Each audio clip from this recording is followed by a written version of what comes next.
Muzaffarnagar police ने एक ऐसे मामले का खुलासा किया है जो काफी चौंका देने वाला है कि किस तरह से भारतीयों को विदेश में नौकरी करने का लालच देकर उन पर तमाम तरह के अत्याचार किए जाते थे।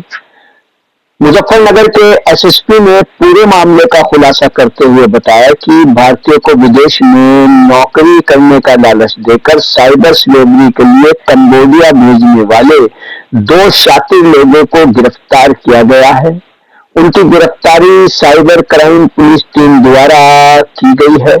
इसके संबंध में जहां मुजफ्फरनगर के एसएसपी संजय कुमार वर्मा ने मीडिया को पूरे मामले से अवगत कराया, वहीं विदेश में नौकरी करने का लालच देकर साइबर स्लेवरी के लिए कंबोडिया से वापस आए युवकों ने भी अपनी आप बीती सुनाई कि किस तरीके से वहां पर उनको अच्छी जॉब का लालच देकर भारत से ले जाया गया था और वहां पर उनके साथ किस किस तरीके से अत्याचार किए गए और क्या क्या गलत काम उनसे कराए जाते थे। आप खुद सुन सकते हैं इन पीड़ित युवकों की जबानी कि किस तरीके से उनको कंबोडिया भेजा गया और वहां पर उनके साथ क्या सलूक हुआ। मेरा नाम वसीम, मैं मुजफ्फरनगर जनपद का रहने वाला हूँ। मुझे नौकरी की तलाश थी। कुछ लोगों ने मुझे कंबोडिया बुलाया, कंप्यूटर ऑपरेटर की जॉब बताई, पर मैंने वहां जैसे ही कंबोडिया लैंड किया, वहां जाके मुझे पता चला वहां पे कोई कंप्यूटर जॉब लाइन नहीं है। वहां पे चीन और पाकिस्तानों के लोगों द्वारा इंडिया को लूटने का काम किया जाता है और अगर हम उस काम को नहीं करते तो हमें पनिशमेंट दी जाती है। बिजली के करंट वगैरह बहुत अमान्य काम हमारे साथ किए जाते हैं। वहां से जैसे तैसे करके मैंने अपनी जान बचाई और मैं अपने भारत देश वापस आ गया। और मेरी सभी युवा भाई से अपील है, कोई भी कंबोडिया देश में न जाए, अपना काम अपने देश में ही करे। हमारा देश बहुत अच्छा है, हमारी इंडिया जैसा देश कहीं नहीं है। जय हिंद, जय भारत। मेरा नाम मोइन है, मैं मुजफ्फरनगर का रहने वाला हूँ। मुझे नौकरी की तलाश थी। मुझे कुछ लोगों द्वारा कंबोडिया भेजा गया।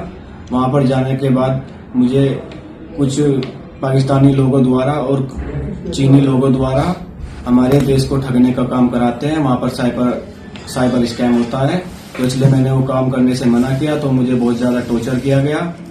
फिर जैसे तैसे करके मैं झूठ बोलकर अपने देश वापस आया। मैंने मुजफ्फरनगर पुलिस से कंप्लेन की, वे कार्रवाई कर रहे हैं। मैं सभी युवा से यही कहना चाहूंगा कि कोई भी अपना देश छोड़कर ना जाए, क्योंकि अपने देश में बहुत अच्छी अच्छी जॉब है। आप यहीं पे कर सकते हैं, मेहनत कीजिए, यहीं पे सब कुछ है यहाँ पे।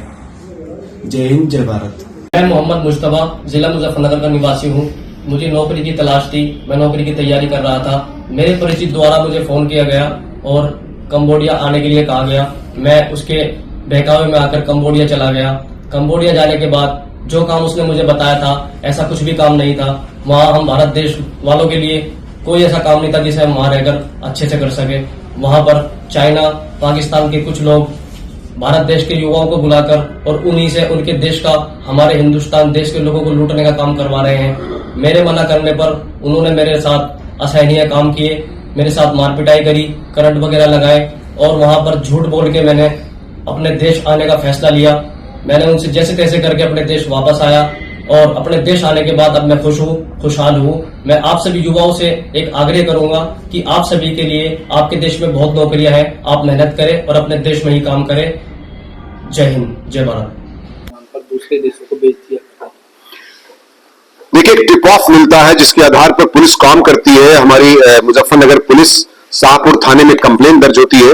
उसके आधार पर एसपीआरए, सीओ बुढ़ाना और साइबर की टीम लगाई जाती है। साइबर के जो इंस्पेक्टर हैं, उनके जो और निदेशक हैं हमारे, गौरव वगैरह उसमें लगते हैं कायदे से। तो इसमें एक व्यक्ति जो कंप्लेन करता है, वसीम, इसके आधार पर जब इसकी काफी तफ्तीश की जाती है, जांच की जाती है, तो संज्ञान में आता है कि यहाँ पर लोगों को गुड जॉब के नाम पे, अच्छी जॉब और अच्छी सैलरी के नाम पे कंबोडिया भेजने का प्रस्ताव रखते हैं वहां पर, और जा कुछ और होता है, यहां कहके कुछ और भेजते हैं। और वहां पर जाकर के जब एक वसीम नाम का व्यक्ति पिछले 22 दिसंबर को जब वो कंबोडिया गया हुआ था और 10 जनवरी को वापस आया, तो उसने ये बताया कि वहां पर हमारे तमाम इंडियंस को इस तरह से वो साइबर स्लेवरी के नाम एक तरीके से काम करा रहे हैं। वहां पर पासपोर्ट रख लेते हैं और हमारे हिंदुस्तानियों से वहां कुछ पाकिस्तानी और कुछ चाइनीज लोग हैं जो कि इंडियंस के साथ ही फ्रॉड करते हैं, भारतीय अर्थव्यवस्था को नुकसान पहुंचाने का काम करते हैं। ऐसे लोगों के बारे में पूछताछ से संज्ञान में आया है और यह भी बताया है कि ऐसे तमाम लोग हैं जो मानसिक उत्पीड़न से वहां अवित्रस्त हो रहे हैं और ये 15 लोग कम से कम बताया गया संख्या में, जो कि वहां पर कंबोडिया में फंसे हुए, जिनका पासपोर्ट ले लिया गया है। और जब वो कहते हैं कि हमें वापस अपने हिंदुस्तान जाना है, अपने देश जाना है, तो उन्होंने एहसास भी किया कि हमारे राष्ट्र जैसा कोई देश नहीं है, वहां पर किस प्रकार से ट्रेन करते हैं तमाम तरह पाकिस्तान के और चाइना के लोग। उससे उनको एहसास भी हुआ इस बात का। तब उन्होंने ये बात हमें खुल के बताई है। उसी आधार पर 2 लोग गिरफ्तार किया गया है, जिसमें एक जावेद नाम का व्यक्ति है और एक जो है आस मोहम्मद नाम का व्यक्ति, जो शाहपुर थाने के रहने वाले हैं।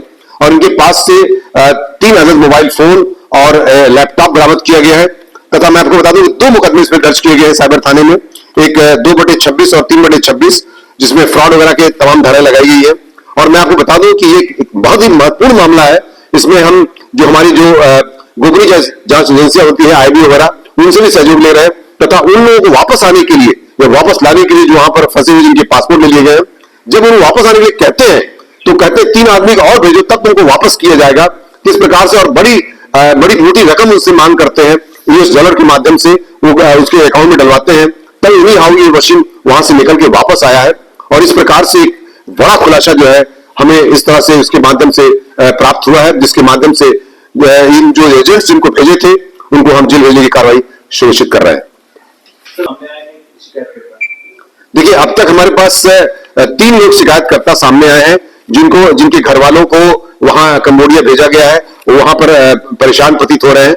इसमें कुछ हमारी दिल्ली की एक एजेंसी, एक जो ऐसी कोई बिना अनरजिस्टर्ड एक कंपनी का नाम, कंसल्टेंसी कंपनी का नाम सामने आया है, जिसके लिए हमारी टीम इसमें जांच कर रही है कि ये लोग भी पहले कंबोडिया भेजने के नाम पर यही लोग पहले कंसेप्ट हमारे मुजफ्फरनगर जिले को दिए थे, जिसके आधार पर इस तरह का कार्य इस जनपद में संचालित हो रहा है। इसमें गोरखपुर, औरैया या हमारे मुजफ्फरनगर, मेरठ के भी तमाम लड़के वहां कंबोडिया में जाकर के साइबर सिक्योरिटी ग्रुप में काम करते हुए फंसे हुए हैं, जिनके बारे में जानकारी करके विधिक कार्रवाई सुनिश्चित की जा रही है। अंतर्राष्ट्रीय मार्केट में जिस तरह से बता रहे थे कि फ्रॉड करने का प्रयास करते हैं, तो यहाँ पर जो उनको हेल्पिंग हैंड एक कंपनियां थी जो उनको सहयोग कर रही थी, उन पर किस तरह की आपकी नजर?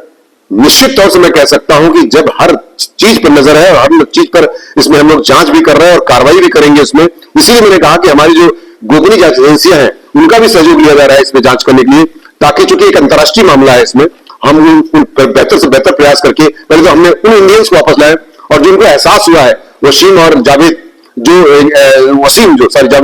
वसीम जो है, जो हमारा कंप्लेंट है, जो हमारा शिकायत करता है, उसने एहसास किया कि हमारे तमाम भारतीयों को और भारतीयों को ठगने के लिए इस्तेमाल कर रहे हैं। वो निश्चित तौर से एक तरीके से भारत देश के साथ धोखा करने का प्रयास वहां किया जा रहा है। सर, एजेंट जो है इन्होंने ठगी की है, तो इन्होंने कितना ठगी का रुपया अब तक अर्जित किया? अब तक देखिए, ये अभी मैं इतना कह सकता हूं कि 3 करोड़ 6 करोड़ अभी बॉम्बे के कुछ मामले आए हैं कि बहुत बड़ा फ्रॉड किया गया है, या हमारे जनपद में 3 करोड़ का एक फ्रॉड किया गया था। ये सब कंबोडिया से जुड़े हुए कुछ मामले हमारे संज्ञान में आए हैं। बाकी मैं कह सकता हूं कि कम से कम 50 करोड़ के आसपास का फ्रॉड हमारे जनपद से इनके द्वारा किया जाना प्रतीत हो रहा है।